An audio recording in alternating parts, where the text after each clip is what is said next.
Good morning friend. तो आप कैसे हैं? तो फिर से स्वागत है मेरा YouTube channel Balram creative class में। आज हम ज्योग्राफी का चैप्टर नंबर 2 करने वाले हैं। जो कोई भी ज्योग्राफी का क्लास 6 का ज्योग्राफी है, हम थोड़ा आपको पहले बता दे रहे हैं। ये है क्लास, ठीक है। एक ना इसका थोड़ा सा फॉन्ट का टेक्स्ट का साइज थोड़ा बड़ा कर लेते हैं, आपको फिर बताते हैं, ठीक है। चलिए चलिए तो स्टार्ट होता है। क्लास, ये है क्लास आपका 6, ठीक है। क्लास 6 पेपर 2 का हम करने वाले हैं, ठीक है। पेपर 2 जो कोई भी सीटेट का तैयारी करते हैं, और ये ज्योग्राफी का टॉपिक है, ठीक है। ज्योग्राफी का क्लास 6 का है एनसीईआरटी, एनसीईआरटी, ठीक है। ये एनसीईआरटी पे है। तो जो कोई भी सीटेट का तैयारी करते हैं, ठीक है, सीटेट का तैयारी करते हैं, जेटेट का तैयारी करते हैं, या फिर बीपीएससी का तैयारी करते हैं, ठीक है। जो कोई भी तैयारी करते हैं तो एनसीईआरटी का क्वेश्चन आता ही है, या एस्टेट तैयारी करते हैं, ठीक है। तो क्या कहता है, इससे एनसीईआरटी का आपको कंटेंट पढ़ना जरूरी है, क्योंकि एनसीईआरटी जो बेस है ये हर एग्जाम में पूछा ही जाता है, ठीक है। तो चलिए आज उसी के बारे में हम लोग डिस्कस करने वाले हैं। तो जियोग्राफी का चैप्टर नंबर 2 करने वाला। चैप्टर नंबर 1 मैंने कंप्लीट करवा दिया, तो जो कोई नहीं देखे हैं तो चैप्टर नंबर 1 देख लीजिएगा। उसका पार्ट 1 और पार्ट 2 में उसको कंप्लीट करवा दिए, बस इस तरह डायग्राम और फिगर के साथ, ठीक है। तो चलिए आप स्टार्ट करते हैं इसका आज का नया कॉन्सेप्ट के साथ, देखते हैं क्या है, ठीक है। और आपको मैं अपना यूट्यूब चैनल में उस हिसाब से पढ़ाऊंगा जो देखिए एनसीईआरटी हर कोई पढ़ा है, ठीक है। मैं आपको कैसे पढ़ाऊंगा कि एग्जाम में जो क्वेश्चन आता है उसको, ठीक है, वो नहीं कि पूरा डिटेल में पढ़ना, पूरा डिटेल नहीं पढ़ना, बस एग्जाम में जो पूछता है उसको पढ़ना है। मैंने जैसे सीटेट में अपना पास किया था उसी हिसाब से जो कंटेंट पढ़ा था वही हिसाब से आपको पूरा कंप्लीट करवा देंगे, ठीक है। चलिए, पिछले पिछले अध्याय में आप पढ़ चुके हैं, जो पार्ट 1 में मतलब क्लास 6 का पेपर क्वेश्चन मतलब चैप्टर नंबर 1 में, ठीक है। पढ़ चुके हैं कि हमारी पृथ्वी क्या है, गोलाकार नहीं है। तो हमारा पृथ्वी क्या है, गोलाकार नहीं है। हमारी पृथ्वी क्या है, चपटी है। मतलब यहाँ से और यहाँ से क्या है, यहाँ पे थोड़ी सी चपटी है, ठीक है। यह उत्तर और दक्षिण ध्रुवों में थोड़ी सी क्या चपटी है, अभी बताएं जस्ट क्या है, थोड़ी सी चपटी है, तथा मध्य में क्या है, थोड़ी सी उभरी हुई है। मिड मिड में थोड़ा सा उभरे हुए है और बीच में चपटी है, ठीक है। ये ग्लोब के माध्यम से भी आप देख सकते हैं, ठीक है। तो ये देखिए यहाँ पे है ये वाला, और यहाँ पे ये वाला है, तो इसके माध्यम से आपको दिखता है, ठीक है। चलिए अब एक्सप्लेन करेंगे डिटेल में हम लोग, ठीक है। क्या आप कल्पना कर सकते हैं कि कैसे ये दिखती होगी पृथ्वी, ठीक है। इस संबंध में आप जानकारी प्राप्त करने के लिए आप अपनी कक्षा में सावधानी पूर्वक ग्लोब को दिखाइए, ठीक है। अभी ग्लोब जो दिखाएं, अभी चलिए एक्सप्लेन करेंगे। ग्लोब पृथ्वी का लघु रूप है और एक वास्तविक प्रतिरूप है। तो डायरेक्ट एग्जाम में पूछा जाता है, यहाँ से पूछ देगा। ग्लोब पृथ्वी क्या है, एक लघु रूप है, ये याद रखिएगा। और ये क्या है, वास्तविक रूप है, तो ये भी याद रखिएगा, क्योंकि एग्जाम में इस टाइप से क्वेश्चन आपको उठा के देगा बुक में, कंटेंट में, ठीक है। तो ये सब ध्यान दीजिएगा, ठीक है। चलिए, आपको ये ग्लोब दिख रहा होगा, तो थोड़ा हम कलर चेंज करते हैं, फिर आपको एक्सप्लेन करते हैं, ठीक है। देखिए, ग्लोब के बारे में भी क्या बोले, पृथ्वी क्या है, चपटी। अभी जस्ट बोले था। तो ये पूरी तरह से ये नहीं हुआ है, तो ये जो रेखा है ये है विषुवत रेखा, ठीक है। ये विषुवत रेखा है, हम बीच में एक्सप्लेन कर। और यहाँ पे जो आपको दिख रहा होगा, यहाँ से और यहाँ से पृथ्वी क्या है, चपटी हुई, पूरी प्रकार से गोल नहीं है, ठीक है। यहाँ और यहाँ ये एक सुई रहता है, अक्षर रहता है, इसको बोलते हैं। और इससे क्या कहता है, इसको बांधे रहता है और इसको घुमा सकते हैं पूरी बस विश्व को। देखिए यहाँ पे आपको भारत दिख रहा होगा, ये भारत है, ठीक है। यहाँ पे दिख रहा होगा ये भारत है, ठीक। चलिए इसको पूरा डिटेल में अभी एक्सप्लेन करेंगे, क्या है, कैसे है, क्या करना है, कैसे पढ़ना है, सारी चीज, ठीक है। चलिए तो हम लोग स्टार्ट करते हैं। देखिए क्या है ग्लोब। ग्लोब विभिन्न आकार के एवं प्रकार के हो सकते हैं, ठीक है। आकार प्रकार के हो सकते हैं। बड़े बड़े ग्लोब जो आसानी से एक स्थान से क्या करते हैं, दूसरे स्थान पे नहीं ले जाते। बड़ा जो ग्लोब बना हुआ रहेगा तो क्या है, उससे एक स्थान से दूसरा स्थान नहीं ले जा सकते, ठीक है। पॉकेट में रखे जाने वाले छोटे ग्लोब तथा गुब्बारे जैसे ग्लोब जिनको हवा भरी जा सकती है एवं आसानी से एक स्थान से दूसरे स्थान ले जाया जा सकता है। तो छोटा वाला ग्लोब हो गया, आप आराम से कैरी कर सकते हैं उसको, यहाँ से वहाँ आराम से ले जा सकते हैं, ठीक है। चलिए आगे देखते हैं। यहाँ पे है ग्लोब स्थिर नहीं होते। तो ग्लोब क्या कहता है, स्थिर नहीं होते हैं, मतलब कि ग्लोब जो होता है स्थिर नहीं, तो उसको क्या कहता है, घुमा सकते हैं। ग्लोब में अभी जस्ट दिखाए थे ना, देखिए ग्लोब जो है ये ऐसा धुरी लगा हुआ है, ठीक है। और इसको घुमाइएगा तो ये पूरी तरह से घूमेगा, ठीक है। इसको जब घुमाइएगा तो ये इधर से ऐसे ऐसे राउंडिंग होगा, ठीक है। तो ये राउंडिंग हो सकता है, ठीक है, घूमेगा बार बार, ठीक। चलिए इसे उसी प्रकार घुमाया जा सकता है, ठीक है, उस प्रकार घुमाया जा सकता है जिस प्रकार का, जैसे कुम्हार क्या कहते हैं, कुम्हार कुम्हार क्या कहते हैं, पहिया घुमाते हैं, और पहिया या लट्टू लट्टू घुमाए जाते हैं, ठीक है। ग्लोब क्या है, यहाँ पे देखिए ग्लोब, ग्लोब प्रदेश महाद्वीप और महासागर को उनकी सही आकार और दिशा को दिखाया जाता है। तो ग्लोब पे क्या कहते हैं, देश का आकार, महाद्वीप और महासागर को हम क्या कहते हैं, उसके आकार को, दिशा को बता सकते हैं। चलिए देखते हैं कैसे आप बता सकते हैं। देखिए देखिए ये ग्लोब है, तो देखिए देश, महाद्वीप, तो देश जैसे हम भारत देश है, ठीक है, तो यहाँ पे देखिए भारत है, इसका देश, महाद्वीप ये सब है, ये है, तो ये क्या कहता है, ग्लोब के माध्यम से हम क्या कहते हैं, उसको दिखा सकते हैं छोटे छोटे आकार में। जैसे यहाँ आप देखिए पानी है, तो ये है, यहाँ स्थल है, ये है, तो ये सारा हम ग्लोब के माध्यम से उसको दिखा सकते हैं। ठीक है, चलिए आगे देखते हैं। आप यहाँ देखते हैं, आप देखेंगे कि सुई ग्लोब में झुकी हुई अवस्था में स्थित है, जिसे क्या कहते हैं, हम अक्ष कहते हैं। तो ग्लोब क्या है, एक सुई कोण का अक्ष है, जिसे हम ग्लोब कहते हैं। ठीक है, ग्लोब पर दो बिंदु जिनसे होकर सुई क्या कहते हैं, गुजरती है, और पृथ्वी उत्तर से दक्षिण ध्रुव की ओर ग्लोब को इस प्रकार, फिर उत्तर से दक्षिण इस प्रकार क्या कहती है, चलिए फिर क्या कहते हैं, इस प्रकार, तो ग्लोब को इस प्रकार सुई से चारों ओर क्या कहती है, चारों ओर पृथ्वी की भांति पश्चिम से पूर्व की ओर, ठीक है, पश्चिम से पूर्व की ओर क्या कहते हैं, घुमाया जा सकता है। ठीक है, इतना याद है। तो पश्चिम, पृथ्वी को किस प्रकार का, पश्चिम से हम पूर्व की ओर घुमाएंगे, ये नहीं एग्जाम में डायरेक्ट पूछेगा कि पृथ्वी को किस प्रकार घुमा सकते हैं, तो पश्चिम से हम पूर्व की ओर घुमा सकते हैं। लेकिन याद रखें कि इन दोनों में एक अंतर है कि पृथ्वी में वास्तव में ऐसी ऐसी कोई सुई नहीं है। अंतर यह है कि पृथ्वी का एक प्रकार कोई भी सुई नहीं, यह है क्या है, अपने अक्ष पे चारों ओर घूमती है, और जो है क्या है, काल्पनिक रेखा है। तो यह क्या है, ग्लोब पर जो वास्तव में कोई सुई हुई नहीं है। और अक्ष किसे कहते हैं, आप समझ गए होंगे। तो अक्ष किसे कहते हैं, ये वाला, ठीक है, यहाँ पर देखिए ये वाला बिंदु है, ये वाला, और ऊपर वाला जो बिंदु है ये वाला, तो क्या है, ये दोनों बिंदु जो होता है ये अक्ष कहलाते हैं। ठीक है, चलिए आगे देखते हैं।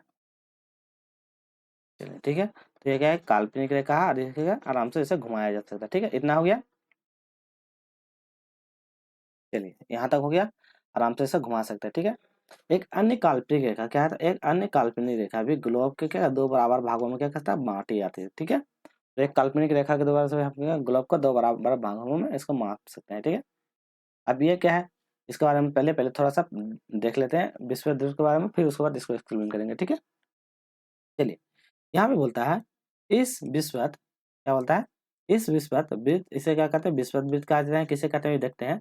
पृथ्वी के उत्तर में स्थित आधे भाग को उत्तरी गोलार्ध, और दक्षिण में स्थित आधे भाग को क्या कहते हैं, दक्षिणी गोलार्ध कहते हैं। तो ये याद रखिएगा, पृथ्वी के उत्तर में स्थित आधे भाग को क्या उत्तरी गोलार्ध, और उत्तर पृथ्वी के दक्षिणी भाग में स्थित को दक्षिणी गोलार्ध कहते हैं। अभी पढ़ेंगे कि क्या होता है दक्षिणी गोलार्ध, उत्तरी गोलार्ध। अभी इसको पहले पढ़ लेते हैं, फिर इसको बताते हैं। ये दोनों बराबर आधे भाग के होते हैं। ठीक है, इस प्रकार विश्वत वृत्त पृथ्वी पर एक काल्पनिक वृत्त बनाते हैं। तो विश्वत वृत्त क्या कहते हैं, पृथ्वी में काल्पनिक वृत्त बनाते हैं, ये याद रखिएगा, काल्पनिक वृत्त बनाते हैं। ठीक है, और यह पृथ्वी के विभिन्न स्थानों स्थिति बताते का सबसे महत्वपूर्ण संदर्भ बिंदु है। ठीक है, ये भी याद रखिएगा।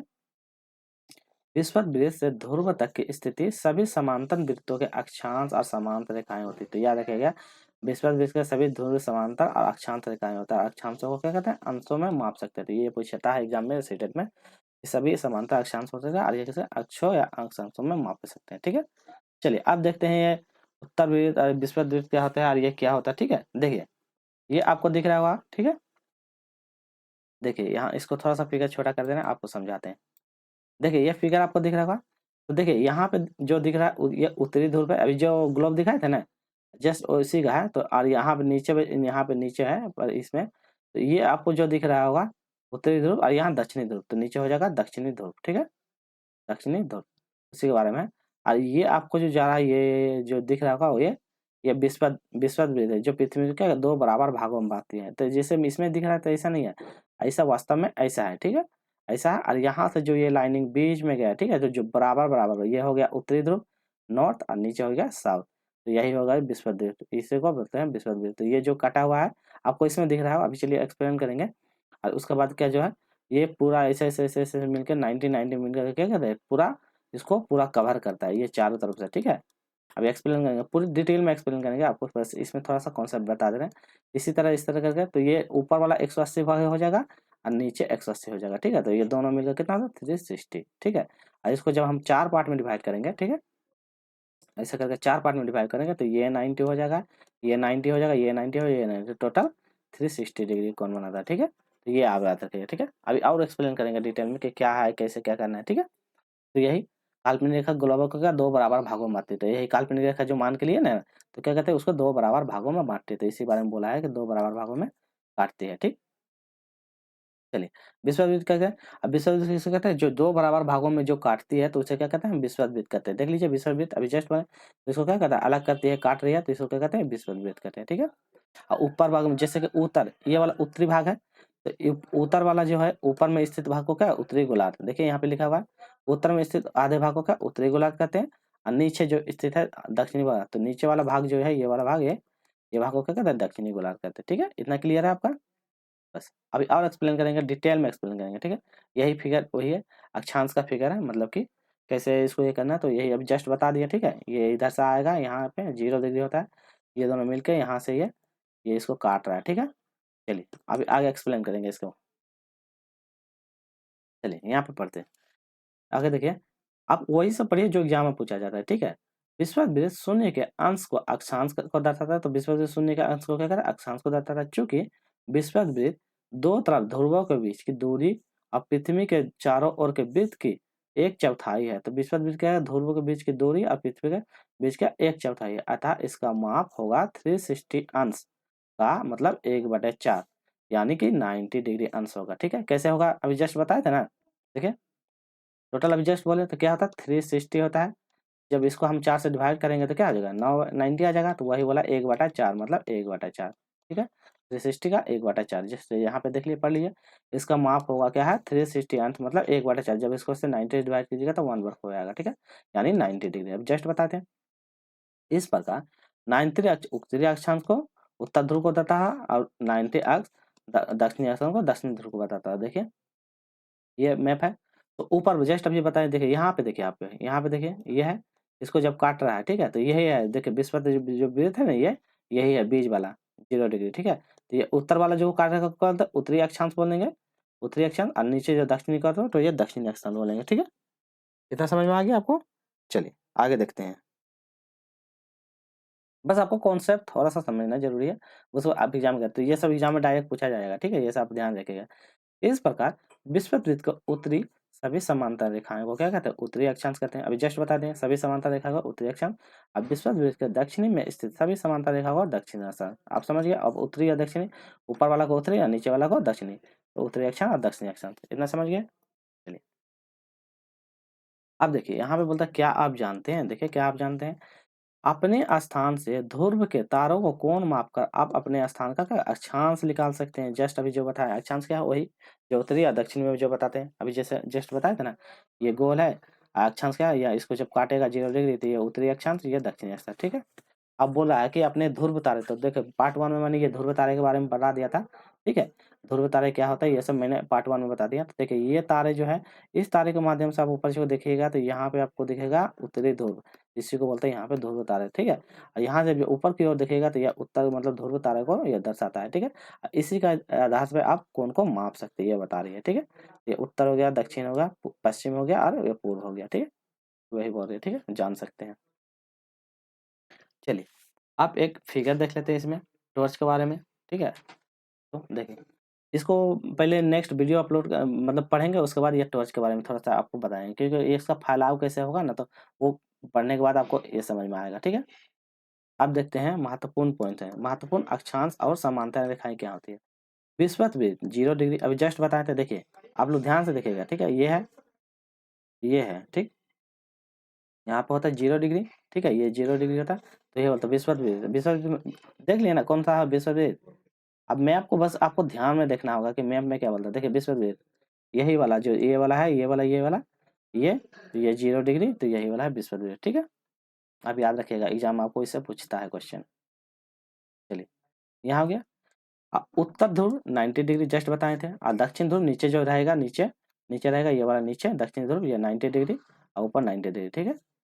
अतिरिक्त 4 महत्वपूर्ण अक्षांश समांतर रेखाएं और भी हैं। आप देखते हैं वो 4 कौन-कौन रेखाएं, जैसे यहाँ से जाएगी, यहाँ से जाएगी, ये कर्क रेखा, मकर रेखा, ठीक है, अंटार्कटिक रेखा, तो वो कौन-कौन से, तो वो सारे डिटेल अभी एक्सप्लेन करेंगे। चलिए पहले देखते हैं क्या है। उत्तरी गोलार्ध में पहला है कर्क रेखा, कर्क रेखा 23.5 डिग्री, ये डायरेक्ट याद रखिएगा। उत्तरी गोलार्ध में बोलेगा ऊपर की ओर, तो ऊपर की ये वाला रेखा जो है 23.5 डिग्री, कर्क रेखा, ठीक है। दक्षिणी गोलार्ध, तो दक्षिणी गोलार्ध में कौन है, यहाँ वाला, ये वाले जो रेखा है, ये इसको मकर रेखा बोलते हैं, मकर रेखा बोलते हैं, ठीक है। 23.5 डिग्री तो मकर रेखा।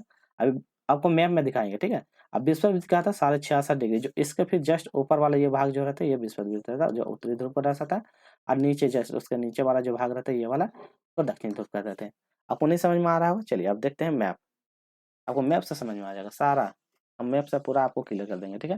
देखिए बहुत सारा मैप कंटेंट लाए हैं, जिसमें आपको क्या करना, पूरी देखिए, ये आपको विश्वद्वीप, पहले इसको, इससे आपको समझाते थे, उत्तरी और दक्षिण का पूरा कॉन्सेप्ट क्लियर हो जाएगा। देखिए यही जो है, इसको इसको जब गोल रहा था ना, इसको हम काट के क्या बीच में जो किए हैं ना, इसको हम काट के अलग कर दिए। तो यही जब काट के अलग करेंगे तो यही 0 डिग्री, ठीक है। इसको हम काट के अलग कर दिए, तो यही जो, इसको जब हम काट के अलग किए हैं, तो ये वाला देखिए रेखा जो है, यही वाला रेखा है विषुवत रेखा, 0 डिग्री, ठीक है। इसके जस्ट ऊपर में जाएंगे तो उत्तरी अक्षांश, और नीचे जाएंगे तो दक्षिण अक्षांश। तो देखिए यहाँ पे बताया हुआ है, तो देखिए इसको जब काटिएगा तो क्या है, ये वाला जो मैप है, इसको काट के जब हम अलग किए हैं, तो ये उत्तरी अक्षांश को दर्शाता है, और उसका नीचे वाला जो है, ये दक्षिणी अक्षांश को दर्शाता है, ठीक है। इससे आपको क्लियर हो जाएगा पूरा कॉन्सेप्ट, ठीक है। अब देखिए यहाँ से जैसे गया है ना, सारा कौन, देखिए इसमें लिख रहा है, ये लिख रहा है, इसे काट काट के जो अलग अलग प्रकार के दिखा रहा था, उस पर विश्वास में, तो यही यहाँ से सारा कौन का माप होता है, ये 360 डिग्री का होता है, ठीक है। नीचे वाला भाग को दक्षिणी ध्रुव और ऊपर भाग को उत्तरी ध्रुव। इतना आपका क्लियर हो गया, इससे आपको बेसिक क्लियर जरूर हो गया होगा। चलिए अब जो पढ़े हैं उसमें 4 अतिरिक्त बोला था ना, अब देखते हैं 4 अतिरिक्त कौन कौन सा है, उसको देख लेते हैं। चलिए देखिए ये वाला रेखा आपको दिख रहा होगा, तो उसमें क्या क्या बोला, 4 अतिरिक्त महत्वपूर्ण अक्षांश और ताप कटिबंध, ठीक है। अब इसको पढ़ेंगे, पूरा डिटेल में पढ़ेंगे, आपको सारा कॉन्सेप्ट क्लियर करवा देंगे, ठीक है।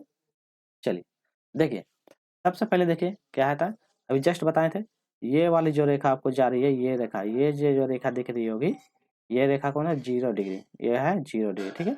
इसी को क्या बोलता है, विषुवत रेखा। देखिए यहाँ पे लिख दिया विषुवत मतलब विषुवत रेखा, ठीक है, विषुवत रेखा, ठीक है। तो ये हो जाएगा विषुवत रेखा, ठीक, इतना समझ में आ गया।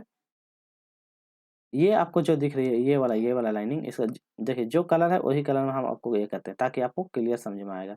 देखिए ये जो लाइनिंग दिख रहा होगा, ये लाइनिंग इसमें शायद दिख रहा होगा, तो ये जो लाइनिंग है, ये देखिए सबसे बोलता है उष्ण कटिबंध क्षेत्र, इसको क्या बोलता है, उष्ण कटिबंध क्षेत्र। उष्ण कटिबंध क्षेत्र होता है गर्मी वाला से, सबसे ज्यादा गर्मी, तो यहाँ से लेके यहाँ से ये लाइनिंग, यहाँ से यहाँ तक का लाइनिंग वाला जो क्षेत्र होता है, इसमें क्या होता है, सबसे ज्यादा गर्मी होती है, मतलब यहाँ सबसे ज्यादा धूप होती है, मतलब धूप क्या करती है, सीधी पड़ती है, इसीलिए इसको सबसे गर्मी वाला क्षेत्र कहते हैं, ठीक है। चलिए अब ऊपर वाला में देख लेते हैं, ऊपर में क्या है, आपको देखिए यहाँ हो गया, ये जो आपको रेखा दिख रही है, ये ठीक है, ये यहाँ से यहाँ से यहाँ से यहाँ से जो जा रही है, इसको बोलते हैं 23.5 डिग्री कर्क रेखा। कलर चेंज करते हैं अच्छा से, हमको तब दिखाएगा। देखिए यहाँ से यहाँ ये आपको दिख रही होगी, ये 23.5 डिग्री कर्क रेखा। तो देखिए ऊपर हम पढ़े हैं, अभी देखिए उत्तरी गोलार्ध में क्या है, उत्तरी गोलार्ध में 23.5 डिग्री पे क्या है, कर्क रेखा। तो यहाँ पे मिल गया कर्क रेखा। उत्तरी गोलार्ध, उत्तरी मतलब क्या, ऊपर की ओर, ठीक है, यहाँ से आप ऊपर की ओर जाइएगा, ठीक है, ये उत्तरी गोलार्ध, तो यहाँ पे है कर्क रेखा, ठीक है। और कर्क रेखा यहाँ से लेके ये वाले भाग जो है, ये वाले भाग आपको जो दिख रहा होगा, ठीक है, इसी वाला रेखा में क्या होता है, उष्ण शीतोष्ण कटिबंध। उष्ण शीतोष्ण कटिबंध मतलब होता है ना अधिक गर्मी ना अधिक ठंडी, मतलब ठीक है, नॉर्मल, मतलब उष्ण, उत्तरी वाले बोलेगा तो उष्ण शीतोष्ण, ना गर्मी ना ठंडी। अभी पढ़ेंगे डिटेल में कि क्या होता है, ना गर्मी होता है और ना ही ठंडी होता है, तो दोनों भाग होता है। और ये वाला भाग बोलेगा तो यहाँ पे क्या होता है, सबसे ज्यादा गर्मी होता है। इतना समझ में आएगा। चलिए इसी को बोलते हैं उत्तरी ध्रुव वृत्त, ठीक है, इसका और दूसरा भी नाम है। और यहाँ वाला से यहाँ से लेके यहाँ तक क्या है, 66.5 डिग्री क्या होता है, देखिए देखते हैं, 66 उत्तरी ध्रुव, देखिए कहीं पे है, विषुवत वृत्त के उत्तर में क्या है, उत्तरी ध्रुव 66.5 डिग्री, 66.5 डिग्री उत्तरी ध्रुव आपको दिख गया। देखिए 66.5 डिग्री उत्तरी ध्रुव, ठीक। अब इसी के जस्ट नीचे आप चलते हैं, अब नीचे दक्षिणी गोलार्ध में, पहले उत्तरी गोलार्ध कंप्लीट हो गया, अब दक्षिणी गोलार्ध में क्या बोलता है, मकर रेखा। मकर रेखा के ना 23.5 डिग्री साउथ में, तो साउथ क्या हो जाएगा, नीचे की ओर, नीचे की ओर ये वाला। तो यहाँ ये लाइनिंग जो है, ये लाइनिंग से बराबर कटता है, उसके नीचे तो जो है ये रेखा जो आपको दिख रही होगी, यहाँ से लेके ये सब पूरी जो ग्रीन, ये कलर जो दिख रही होगी ना, ये मकर रेखा के अंतर्गत है। और यहाँ में भी ना अधिक गर्मी रहेगा और ना अधिक ठंडी रहेगा। ऊपर वाला में उत्तरी और नीचे वाला में दक्षिणी, इतना याद रखिएगा, ठीक है। ये भी क्या 27.5 डिग्री है, ठीक है। यहाँ 0 है, 0 से जाएगा 23.5, फिर ऊपर जाएगा 66.5, फिर इससे नीचे आएगा 23.5, नीचे आएगा 66। और जो नीचे वाला जो भाग आपको दिख रहा होगा, नीचे वाला भाग, ये दक्षिणी ध्रुव शीत कटिबंध, यहाँ पे सबसे ज्यादा ठंडी रहती है, ये आप याद रखिएगा। देखिए यहाँ पे लिखा हुआ है विश्व विश्व के दक्षिण में क्या होता है, सबसे दक्षिणी ध्रुव, यहाँ क्या होता है, सबसे ज्यादा ठंडी रहती है। इतना आपको समझ में आ गया होगा मैप से। चलिए आप देखते हैं नेक्स्ट आगे में क्या बोलता है उसके बारे में देख लेते हैं, ठीक है। चलिए इतना हो गया आपका। आप देखते हैं पृथ्वी का ताप कटिबंध के बारे में पढ़ते हैं कि क्या ताप है, क्या है, क्या उसके बारे में देखते हैं। पृथ्वी का ताप कटिबंध कर्क रेखा एवं मकर रेखा के बीच सभी अक्षांश सूर्य के वर्ष में क्या होता है, एक बार दोपहर में क्या कहते हैं, सिर के ठीक ऊपर होता है। ये चीज याद रखिएगा। तो कर्क रेखा और मकर रेखा कहता है सभी अक्षांश कहता है वर्ष में क्या कहता है, सिर के जस्ट ऊपर होता है, ठीक है। ये लाइट के बारे में आप कॉन्सेप्ट बता दीजिए कि ये लाइट वाला कॉन्सेप्ट क्या है उसके बारे में। तो थोड़ा सा अभी एक मिनट एक वीडियो कर लेते हैं, एक स्लाइड, उसके बाद आपको लाइट के बारे में बताएंगे वो लाइट क्यों ऐसा है, ठीक है। ये याद रखिएगा कर्क रेखा मकर रेखा सभी अक्षांश के सूर्य के वर्ष में ठीक सिर का एक बार होता है ऊपर, ठीक है। इसीलिए इस क्षेत्र में सबसे अधिक ऊष्मा, ठीक है, प्राप्त होती है और इस ऊष्मा को क्या कहते हैं, उष्ण कटिबंध क्षेत्र कहते हैं। ये सबसे अधिक ऊष्मा होती है इस क्षेत्र को क्या कहते हैं, उष्ण कटिबंध क्षेत्र कहते हैं, ठीक है। चलिए आगे देखते हैं क्या बोलता है। कर्क रेखा और मकर रेखा के बाद किसी भी अक्षांश पर दोपहर का क्या सूर्य कभी सिर के ऊपर नहीं होता। तो कर्क रेखा और मकर रेखा, अभी कौन कौन सा कर्क रेखा और मकर रेखा आपको पता होना चाहिए। चलिए देखते हैं, देखिए यहाँ पे देखिए कर्क रेखा और मकर रेखा बोला है ना, ये है कर्क रेखा, अभी जस्ट बताए थे ना आपको। ये वाला 23.5 डिग्री कर्क रेखा और मकर रेखा, नीचे वाला भाग 27.5 डिग्री, तो ये बोलता है मकर रेखा। इतना समझ में आ गया। चलिए क्या बोलता है, कर्क रेखा और मकर रेखा के अक्षांश पर दोपहर में सूर्य कभी क्या कहता है, सिर के ऊपर नहीं होता है। तो इस दोनों को भाले भाग में क्या होता है, सूर्य ऊपर नहीं और नीचे होता है, क्योंकि ये तो विषुवत रेखा के बीच में था और इसके बीच में सूर्य क्या कहता है, इसमें सीधी रेखा पे होती है, ठीक है। चलिए अगला देखते हैं। ध्रुव की तरफ सूर्य की किरणें क्या होते हैं, तिरछी होते हैं ध्रुव की तरफ। तो ध्रुव क्या होता है, देखें ये है, यहाँ से जैसे इधर जाते जाएगा सूर्य की किरण क्या होता है, तिरछी होती जाएगी। कलर चेंज कर रहे हैं, यहाँ से जैसे जैसे जाते जाएगा सूर्य की किरण क्या हो जाएगा, यहाँ से जैसे जैसे ये जाते जाएगा किरण क्या होता है, तिरछी होती है, क्योंकि सूर्य यहाँ पे है। इधर फिर आएगा ध्रुव है, देखिए ध्रुव है ना, यहाँ ये वाला ध्रुव है, तो इधर आते जाएगा तो क्या होगा, उसकी कलर तिरछी होती जाएगी, ठीक है। चलिए आगे पढ़ते हैं क्या बोलती है। फिर तिरछी होता है इस प्रकार उत्तरी ध्रुव में कर्क रेखा एवं दक्षिणी ध्रुव में क्या वृत्त रेखा, दक्षिणी गोलार्ध में मकर रेखा एवं दक्षिणी ध्रुव वृत्त के बीच लगने वाले क्षेत्र तापमान क्या था, मध्य रहता है, इसीलिए मध्य रहता है, इसीलिए इन्हें क्या कहते हैं, शीतोष्ण कटिबंध कहते हैं। इतना समझ में आया। अब देखते हैं शीतोष्ण कटिबंध क्या होता है, उष्ण कटिबंध क्या होता है, दोनों आपको क्लियर करवा देंगे, ठीक है। उष्ण कटिबंध क्षेत्र क्या होता है और शीतोष्ण कटिबंध क्षेत्र क्या होता है उसके बारे में बताते हैं, ठीक है। देखिए सबसे पहले उष्णकटिबंध ऊपर की ओर था, तो देखिए यहाँ पे उष्णकटिबंध था, इसको थोड़ा सा इरेज करते हैं, आपको क्लियर करवाते हैं। देखिए उष्णकटिबंध क्या होता है और शीतोष्णकटिबंध क्या होता है, ठीक है। चलिए अब देखते हैं उष्णकटिबंध और शीतोष्णकटिबंध में अंतर क्या होता है वो आपको एक्सप्लेन करते हैं। देखिए उष्णकटिबंध जो होता है, उष्ण उष्ण उष्ण मतलब कि जहाँ ठंडा, ठीक है, ठंडा और गर्मी, ठीक है। नहीं ये वाला सिर्फ उष्ण बोला है ना, तो उष्ण कटिबंध, उष्ण मतलब सबसे ज्यादा क्या होता है, गर्मी, केवल गर्मी, यहाँ सबसे ज्यादा भाग है। तो गर्मी कहाँ पे होता है, मैप में चलिए देखते हैं। मैप में सबसे ज्यादा गर्मी आपको कहाँ मिलेगा, ये वाला भाग में। चलिए तो सबसे ज्यादा गर्मी कहाँ मिलेगा, ये वाला भाग है, ये वाला जो भाग है यहाँ से लेके ये लाइनिंग से लेके ये लाइनिंग तक, यहाँ क्या देखिए ये वाला जो उष्ण कटिबंध यहाँ लिखा हुआ ना, उष्ण कटिबंध, ये ये उष्ण कटिबंध वाला, यहाँ क्या होता है सबसे ज्यादा गर्मी होती है। तो आपको समझ में आ गया, सबसे ज्यादा गर्मी ये वाला भाग में होता है, उष्ण कटिबंध भाग, ठीक है। इसीलिए उसको क्या होता है, उष्ण कटिबंध क्षेत्र कहते हैं, ठीक है।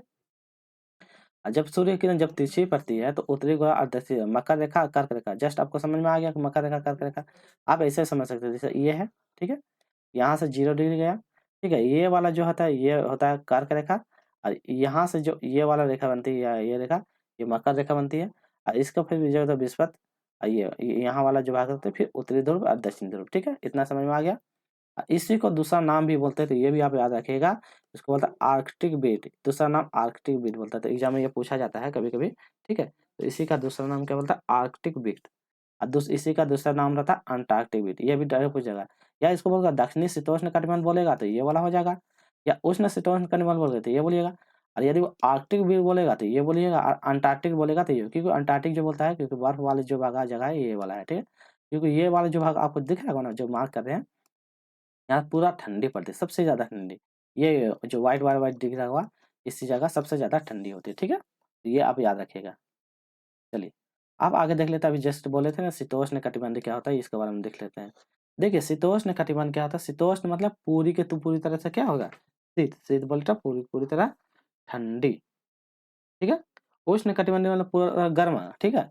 और शीतोष्ण कटिबंध मतलब यहाँ ठंडा और गर्म, क्योंकि देखिए सूर्य की जब किरण आती है तो यहाँ क्या होता है, ठंड भी होती है और गर्मी भी होती है, क्योंकि ज़्यादा ये तिरछी पड़ती है ना, तो तिरछी पड़ने के बाद क्या होता है, ये ठंडा और गर्मी, याद रखिएगा। इसमें ठंडा प्लस गर्मी, मतलब इसी वाला में हम लोग क्या कहते हैं, निवास करते हैं। भारत जो है इसी जगह पे स्थित है, ठीक है, इसी जगह पे स्थित है, इसीलिए नॉर्थ की तरफ है, तो इसीलिए हम लोग को इस जगह पे है ना ज़्यादा ठंडी। और केरल जो इसका थोड़ा सा एम पड़ता है, तो केरल में इसीलिए क्या था कि केरल में सबसे ज़्यादा धूप आती है, ठीक है।